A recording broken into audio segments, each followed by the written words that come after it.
Muy bien, muy buenas noches para toda la gente de Europa que está hasta ahora acompañándonos. Creo que ahí en donde está nuestro invitado, JJ Rodríguez, son las 8, si no me equivoco, en Islas Canarias, ¿sí?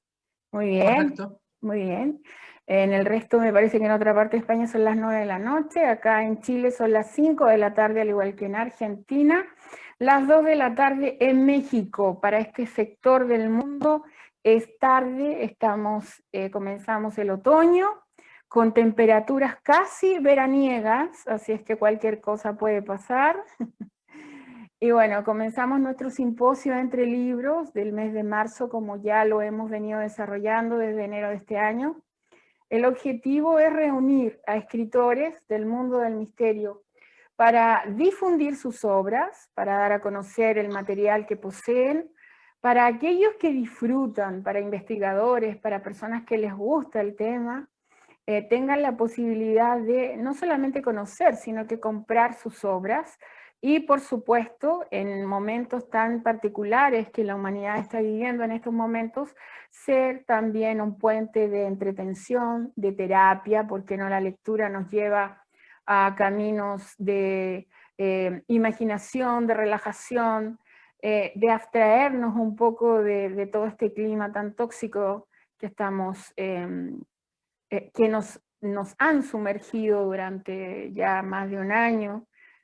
Así es que es una forma también de potenciar a través de una gestión de red, como llamo yo, a la gente que hace magia con la tinta, y es contar historias, relatos, investigaciones de una parte, de un área de la literatura que no es muy abordada en ningún medio, pero que es muy rica en información histórica, es cultura, es educación también, forma parte del folclore y por supuesto de todo lo que significa un pueblo, sus historias, su leyenda, su forma de ver las cosas. Así es que en esta ocasión nos acompaña un escritor muy particular, JJ Roderick, que no solamente tiene este libro que vamos a comentar hoy día y nos va a presentar, sino que también tiene otros.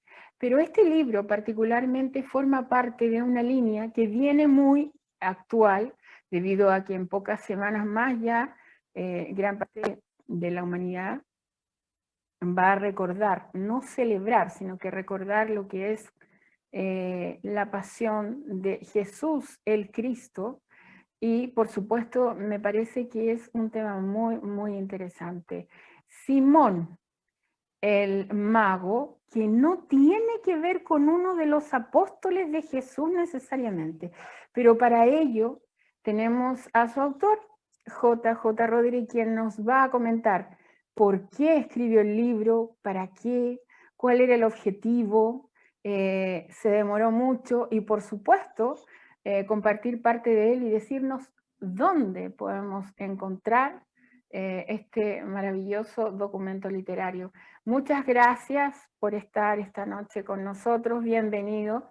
Te dejo los micrófonos para que puedas comentarnos.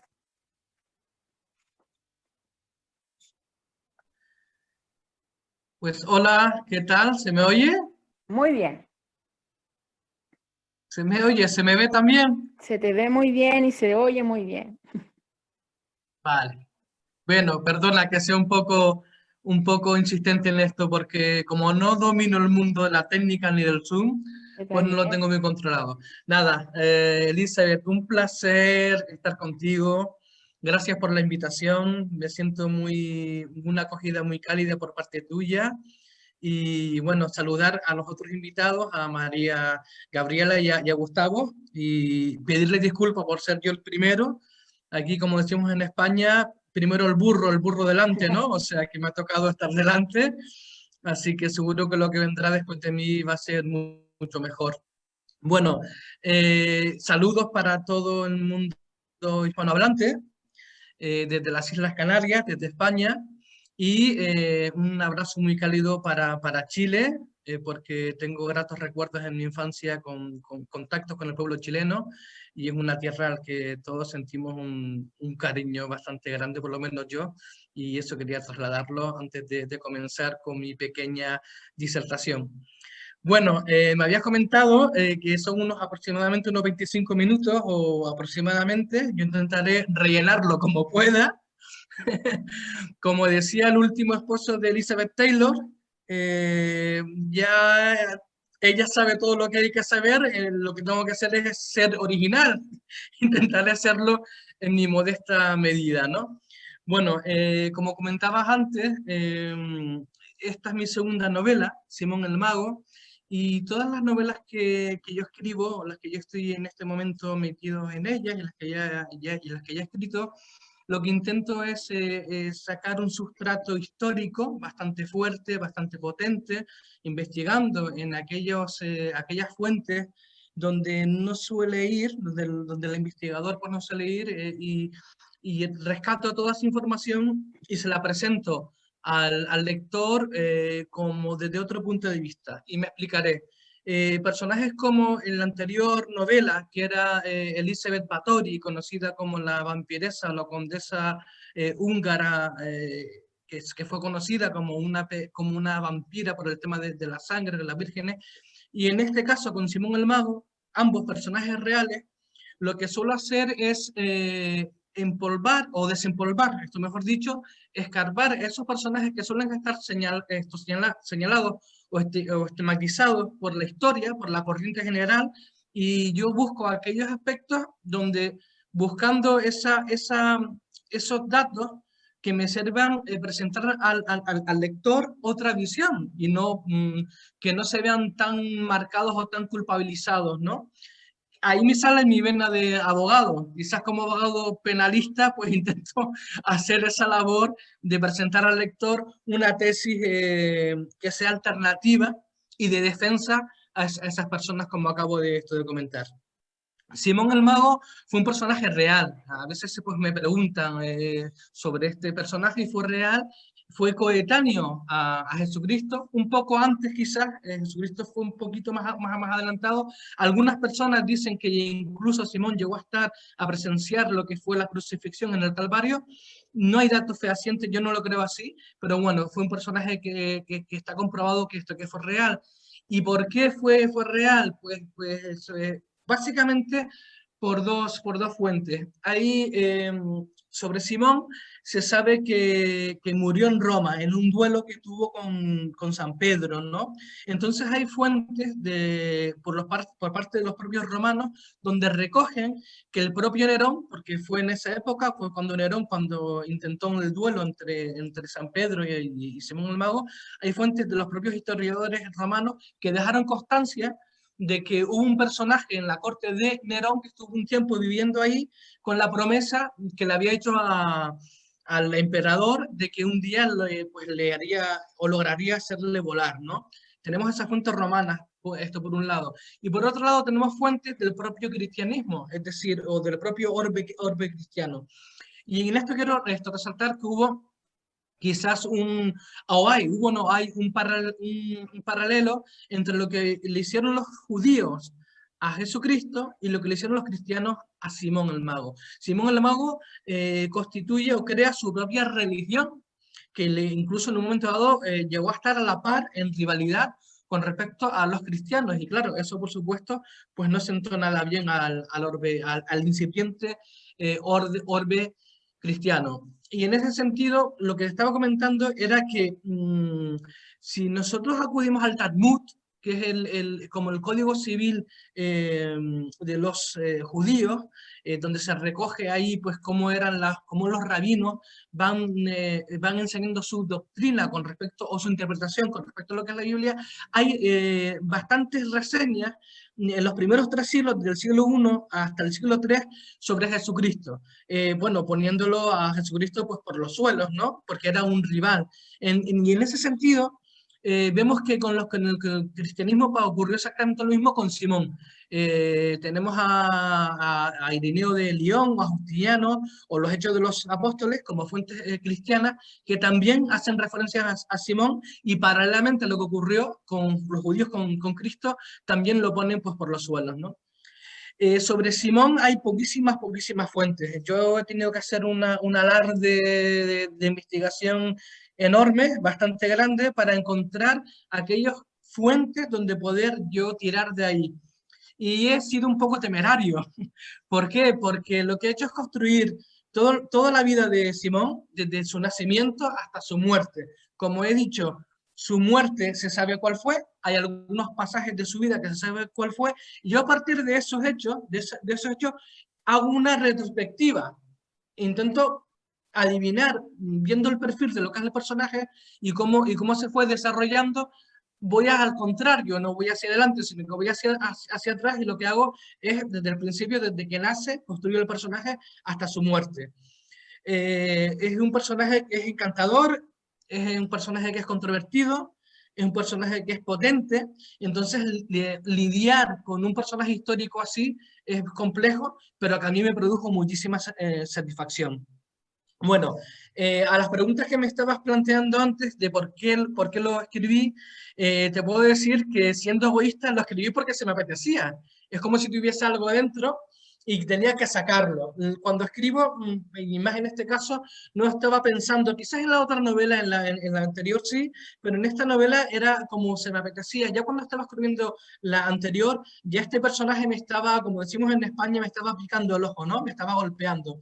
Y entonces pues lo escribí porque lo tenía dentro de mí y tenía que sacarlo. Y sinceramente no pensé ni en nadie, ni en nada, ni en público, sino que tenía que plasmar esta historia, y fue una labor, como te comenté, muy enriquecedora.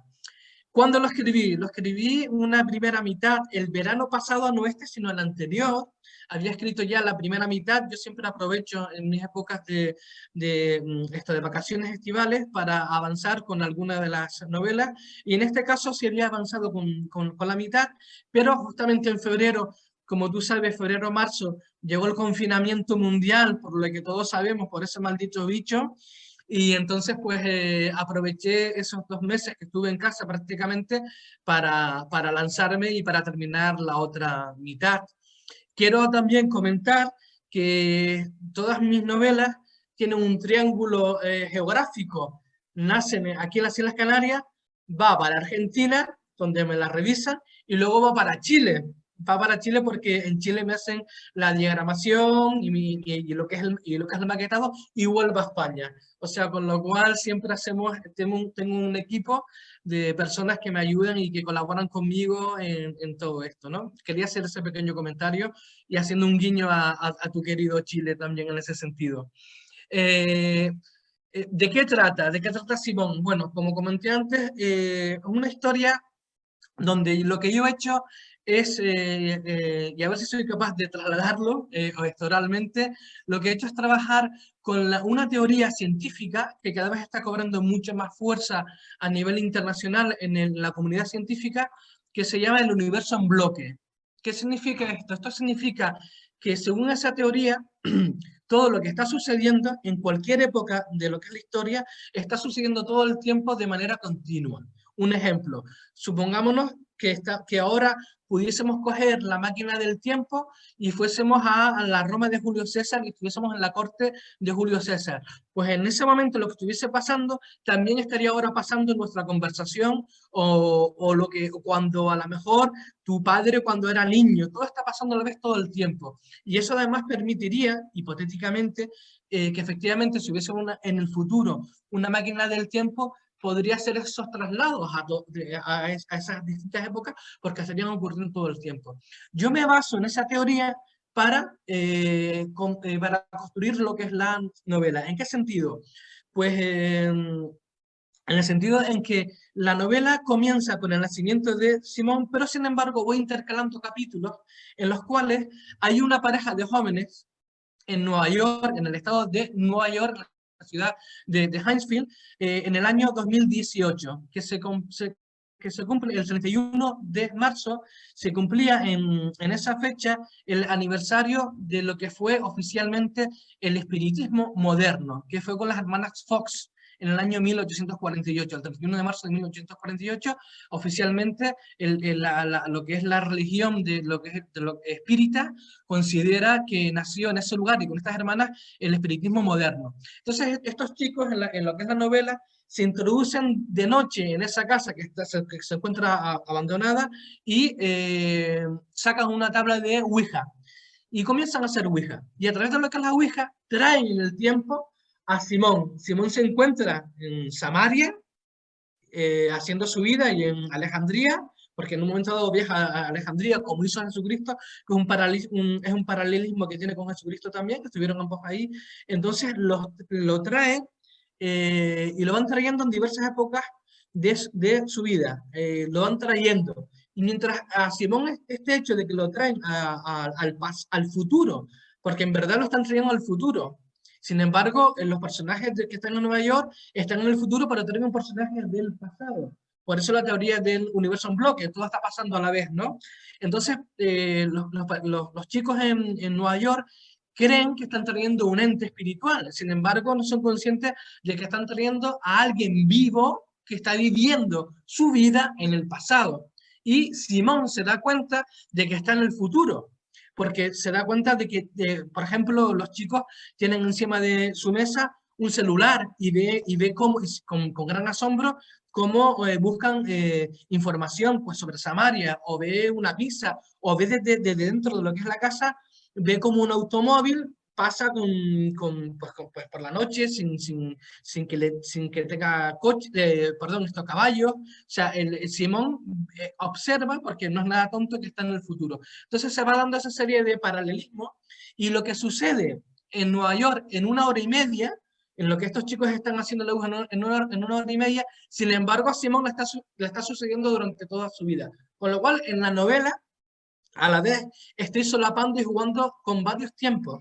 No solamente el pasado y el futuro, sino que con tiempos muy acotados con respecto a los chicos, y sin embargo con respecto a Simón son tiempos mucho más largos. Aparte de eso, sin querer hacer mucho spoiler, Elizabeth, también introduzco también a personajes como Napoleón, en un momento dado, como ustedes saben, o si no, pues lo comento ahora.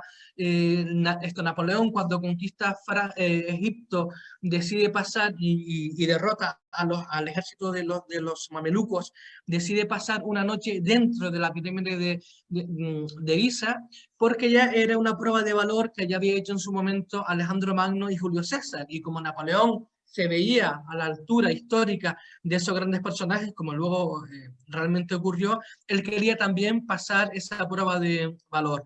Y nadie sabe realmente lo que ocurrió aquella noche. Lo que se sabe históricamente es que Napoleón, justamente con el primer rayo de sol, cuando amanece, salió con una cara absolutamente desencajada.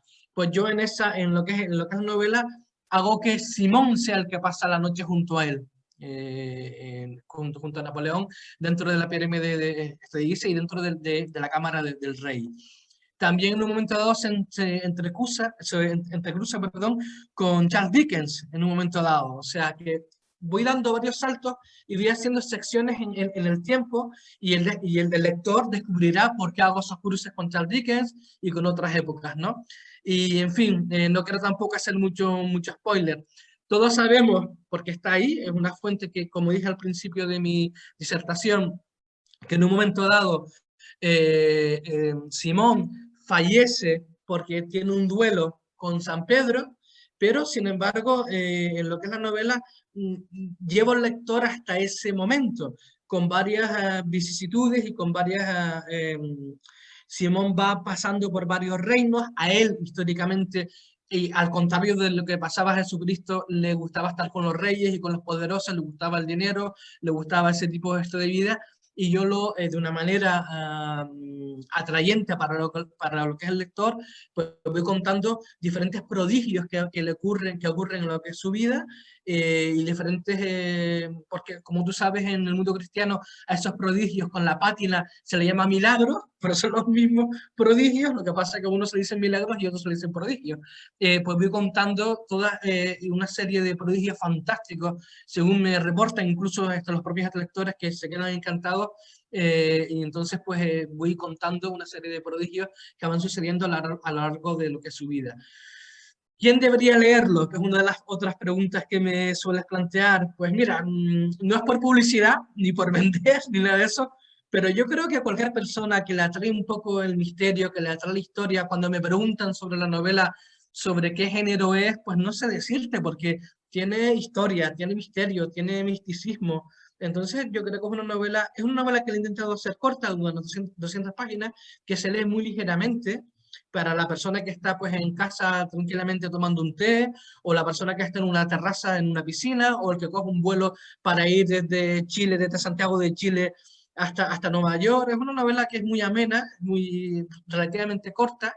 Yo en su momento me planteé si hacerla en una versión larga o corta, pero me decidí por una versión corta, unas 220 páginas, y se lee, como digo, muy ligeramente. Y aquellas personas que o bien tienen una mentalidad abierta y quieren saber esa combinación de historia y misterio y entretenimiento, yo diré que está enfocado a ellos, pero también aquellas personas que, aun estando su mente un poco cerrada, quieren abrir un poco más su mente. Yo creo que esta novela ayuda a que ese tipo de personas que estén indecisas o con la mente un poco cerrada, a que su mente quizás pueda en un momento dado abrirse a otra realidad, porque además traigo en lo que es novela algunos pasajes incluso pues con el misticismo cristiano, una cosa que a mí me gusta mucho, y suelto pequeñas perlas sobre el misticismo cristiano y sobre la gnosis también, o la corriente gnosis, también pongo mis perlas ahí, incluso en un momento dado relato mi punto de vista de cómo fue ese momento de traición, entre comillas, de San Pedro cuando el gallo canta aquella noche, ¿no? En que a Cristo pues lo toman preso para llevarlo, para enjuiciarlo, en fin. En la novela, aunque es corta, pero está granada de muchos aspectos y de muchos matices. ¿Dónde se puede comprar? Es otra de las preguntas que me habías planteado. Pues mira, yo he decidido esta novela editarla absolutamente tanto en versión papel como en versión digital en Amazon. He decidido que el lector, ¿por qué? Porque es mucho más cómodo. Es decir, un lector que esté en Japón o en Inglaterra, como ya me ha ocurrido con Simón, encarga su copia, se imprime esa sola copia y se la envía. Es comodísimo, es como si fuese un supermercado internacional o un mercado, ¿no? Entonces, tú encargas hacer tu encargo, que la quieres en digital, te la descargas en digital, que la quieres en papel, la puedes encargar en papel. Además, con los tiempos que están corriendo, donde la economía cada vez está más tocada por culpa de la situación actual, hay gente que a lo mejor en papel es mucho más caro el envío, en impuestos, etcétera, y deciden descargárselo en digital, que son apenas un coste en dólares mínimo. Lo que te gastas un desayuno por fuera o algo así te puedes descargar, Simón, y también es cómodo. Y bueno, me comentabas también que si me animaba a leer un poco sobre alguna parte de Simón. Vamos, veo por mi cronómetro que vi por 19 minutos, me quedarían 5 minutos. Prometo que no voy a leer 5 minutos, no voy a aburrir tanto No te preocupes a por los el tiempo, no televidentes. te preocupes. Y bueno, a mí cuando me planteabas leer algo, me dio una controversia, porque al final un libro es un hijo, y elegir qué parte de tu hijo es la que te gusta más es un poco complejo, ¿no? Pero bueno, yo tengo aquí dos partes bueno, al final me voy a decidir por una, y con tu permiso comienzo a leer. ¿Te parece? Muy bien.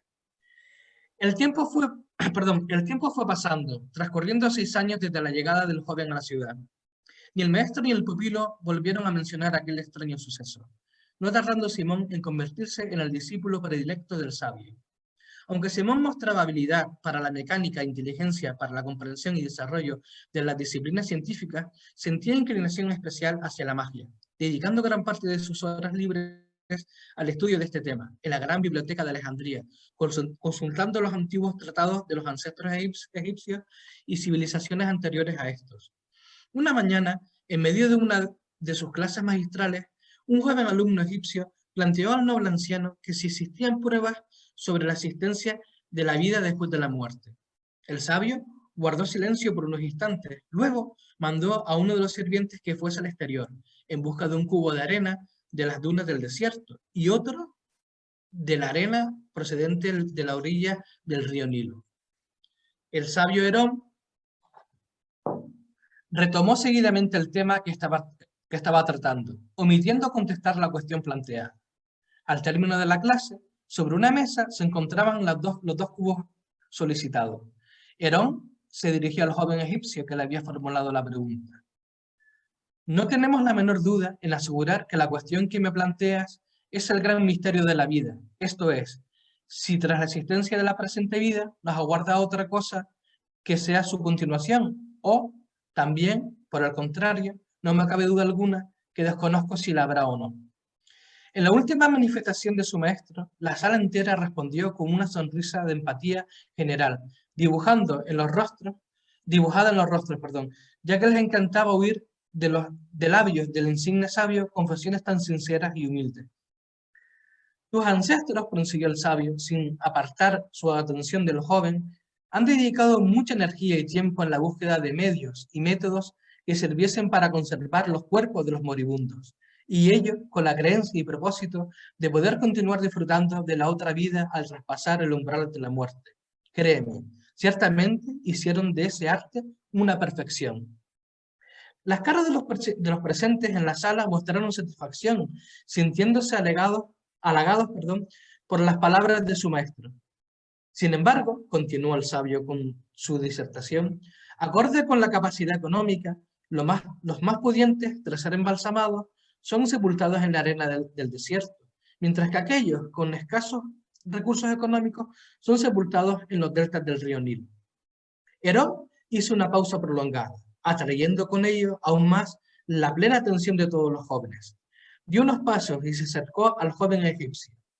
Me has planteado una pregunta a la cual no he sabido dar respuesta, dijo en voz alta, a la vez que miraba profundamente a sus ojos. Permíteme que ahora sea yo quien formule una cuestión que sabrás responder. Ponga a la vez tus manos dentro de cada cubo, le ordenó. El joven se acercó a la mesa, introduciendo al mismo tiempo la mano derecha en el cubo de arena traída del desierto y su mano izquierda en el cubo traído de la playa con arena de las orillas del Nilo. Descríbenos, ¿qué sientes en cada mano, por favor?, dijo el sabio Herón. El joven tomó unos instantes para pensar en la respuesta, pensando que había algún tipo de acertijo o trampa en la petición que acababa de oír. Finalmente se decidió por expresar lo que literalmente estaba experimentando. En la mano derecha, sequedad y calor. En la mano izquierda, humedad y frío.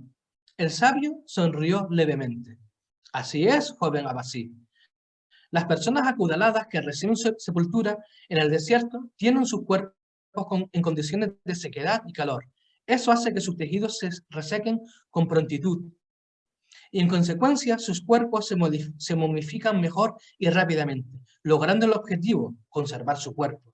Los pupilos estaban cautivados ante las palabras del maestro, mientras que los cuerpos de las personas de recursos más humildes, sepultadas en los deltas del Nilo, están rodeados de humedad, haciendo que se descompongan con facilidad, quedando apenas nada de sus cuerpos. Esta vez los pupilos no lograban averiguar el sentido de su mensaje. Y ahora, de nuevo te pregunto, Abasí, o bien, aquel de vosotros que desee responder, prosiguió Herón mirando a todos los presentes en la sala. De entre unos y otros, ¿quiénes creéis que tendrá una vida mejor después de la muerte? Los jóvenes guardaron silencio. El sabio miró a cada uno de ellos, intentando indagar la respuesta. Y a los más humildes, de los que carecen de recursos, aquellos que son sepultados en los deltas del Nilo, interrumpió una voz con plena seguridad. Todos voltearon su cabeza hacia la entrada de la estancia. Era Simón, que en ese momento se encontraba en la entrada del edificio, y que sin haber sido percibida su presencia, llevaba unos instantes observando todo lo que acontecía. El resto de sus compañeros no salían de su asombro. Si esa era la respuesta correcta, quebraba por completo sus creencias y la de sus ancestros. Herón percibió las expresiones de incredulidad y volviendo la mirada hacia Simón, le inquirió para que respondiera. ¿Y por qué crees que es así, joven samaritano?, dijo el maestro con una sonrisa de agrado que no pudo disimular. Hasta traspasar la frontera de la muerte, comenzó a explicar Simón, será mucho más fácil iniciar una nueva y renovada vida sin las memorias ni conceptos que hayamos acuñado en la vida que dejamos atrás. Por eso, aquellos que reciben sepultura en los deltas del río Nilo, al ser sus cuerpos descompuestos con rapidez debido a la humedad de la arena, están también simbólicamente descomponiendo la persona que fueron, y de esta manera están libres de esas cadenas y prejuicios. Aquellos que conservan su cuerpo junto a sus memorias y estereotipos, al contrario de lo que creen, les costará mucho más despojarse de las mismas. El maestro comenzó a aplaudir ante la explicación de su pupilo predilecto, a la vez que tomando de la mesa los 2 cubos arrojó el contenido de ambos en el suelo, para finalmente mezclarla. Seamos personas acaudaladas, humildes, sabios o ignorantes, del desierto o del río, todos al final somos lo mismo, simples granos de arena, terminó por decir el noble anciano. Fin de esta parte. Bueno, espero que os haya gustado y muchas gracias por tu tiempo, por dedicarme este tiempo, quería decir. Bueno, la verdad es que se ve que es un libro sumamente cautivador, con una serie de características que también nos llevan al lugar, a la época en donde todo ocurre. Sé que ha tenido muy buenas críticas el libro y nosotros esperamos prontamente también poder leerlo. Nosotros queremos agradecerte que hayas compartido con nosotros esta obra, una obra original, una obra llena no solamente de misterio, sino que también de un sentido diferente de lo que significa parte también de la fenomenología religiosa, porque Simón, el mago, es parte también de, yo diría que de la vida paralela, de la historia del hombre más famoso del mundo, que quiso decirle a la humanidad que si somos menos egoístas, menos envidiosos y menos individualistas, quizás nos va mejor. Yo creo que hay mucho Simón también en ese tiempo, que nunca conoceremos, pero qué bueno que tú rescataste esa figura, eso se agradece, porque también es parte del rescate histórico y cultural, de lo que somos como raza humana. Así es que agradecerte tu tiempo, tu disposición, sabemos que por tu trabajo es difícil el horario, pero haber compartido con nosotros y habernos comentado también acerca de este hombre que parece que es muy fascinante y cautivador, Simón el Mago. Ya saben entonces, para aquellos que quieran adquirirlo, está disponible en Amazon en formato digital y físico de JJ Roderick. Así que muchas gracias y muy buenas noches. El placer todo mío. Buenas noches.